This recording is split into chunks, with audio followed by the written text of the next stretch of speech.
Conscience is an extraordinary faculty in everyone. The knowledge of right and wrong is in our constitution. It's written into us. It's in our being. The conscience is a kind of strange monitor, and that's what it means. The Greek term translated conscience refers to co-perception, the witness within. It isn't the actual knowledge of right and wrong. It is the kind of inner policeman or inner magistrate that will draw attention to it, that makes you feel bad, that gives you a spasm of shame or embarrassment or wrong, and it's inescapable. The conscience. Everybody possesses a conscience. Very interesting, the conscience. It's referred to here. How much more shall the blood of Christ, who through the eternal Spirit offered himself without spot, without fault, that is, to God, purge your conscience. Purge it and make it clean.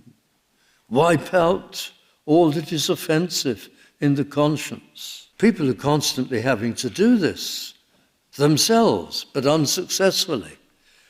There are many ways in which you can try to tamper with your conscience. Of course, the most common way is simply to ignore it. And you do something terrible for the first time in a major way, and you feel it, and you feel bad or unclean or guilty or ashamed, and you shrug it off and ignore it, and the next time you shrug it off more vehemently. Perhaps the third time you suppress it, and after that the conscience will grow weaker on that particular matter. And instead of overwhelming you with concern, it'll somehow just give you a nudge. It's growing weaker, less able to manage you, until finally you don't feel anything at all. You've got over it. Isn't that the experience of everyone here? At some time, in some matter, perhaps often in their lives, and you've steamrolled conscience and gone on doing something, and then it didn't bother you anymore. And you were free, and you forgot, and the conscience didn't move further. That's how it works. You can bludgeon the conscience, render it unconscious, as it were, so that it doesn't operate in that particular matter, whether it's lies, or whether it's pride, or whether it's greed, or lust, or violent temper, but you haven't got rid of it. It's still there, and it may give you no end of trouble. This world is full of stress, and among the many, many stresses that affect us in different ways are an uneasy conscience. You can't hear it now. It isn't speaking. Oh, one only wonders, and I'm out of my depth with this comment, but one only wonders how much illness is due to stress and conscience stress. That faculty within you which is discontented, and how much trouble it might cause. Conscience. And as life goes on, it may start to speak again. John Bunyan, what a great writer Bunyan was.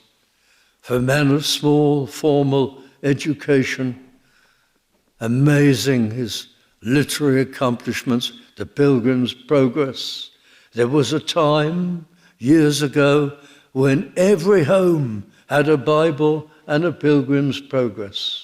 The Holy War, not so well known these days, but just as great, and in Bunyan's wonderful allegory, The Holy War, the conscience appears. And Bunyan gave these things names. And the name of the conscience is Mr. Recorder, because the conscience remembers. And you will have forgotten the sin. You will have put it behind you. But the conscience never forgets. And it may start coming back. And it may make you very uneasy and very uncomfortable. And certainly it'll come back in a major way at the end of life. And when the moment comes that you have to cross from time into eternity, and your soul is taken from your body, and it's taken into eternity, you have to stand before God in judgment. Your conscience will come to life. Your memory will come to life. Everything, your whole life will play before you like some astonishing video. I read about a man, and he was quite a scholar. He became a professor in his field, in his university, very early in life. But when he was younger, he'd stolen from a specialist academic library a very rare book. He'd stolen it, and he placed over the stamp of the library, inside the first page of the book, his own sticker, right in the fly sheet in the cover, and had a fancy sticker made for all his books, and there it was. And he used it. He never showed it to anybody, but he would make use of this book, and after some years,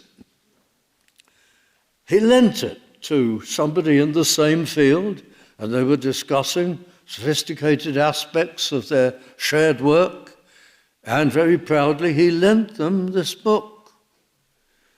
And when the book was returned, this scholar flipped through the book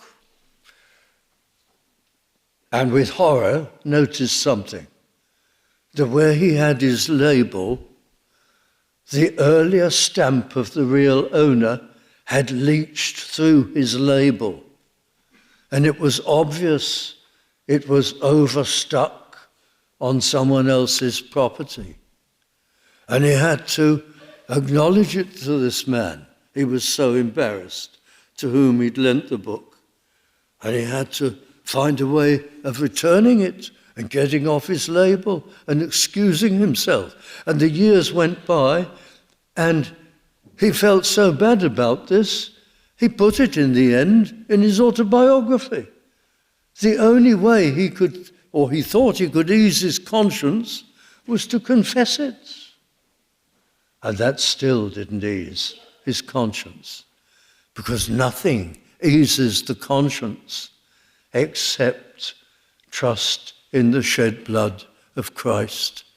That's the only way the conscience can be purged.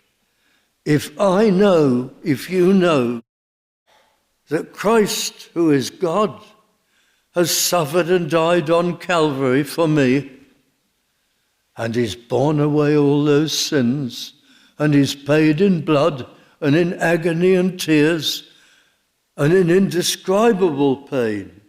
He's suffered the punishment I should have suffered eternally, compressed into hours on Calvary's cross. And I come to him and confess it to him. If he takes away the sin, it's gone. The guilt is gone. The conscience is clear. Instead of guilt, I'm filled with relief and thanksgiving and gratitude to God for taking away my guilt. It's only the blood of Christ and the suffering of Christ can take away guilt.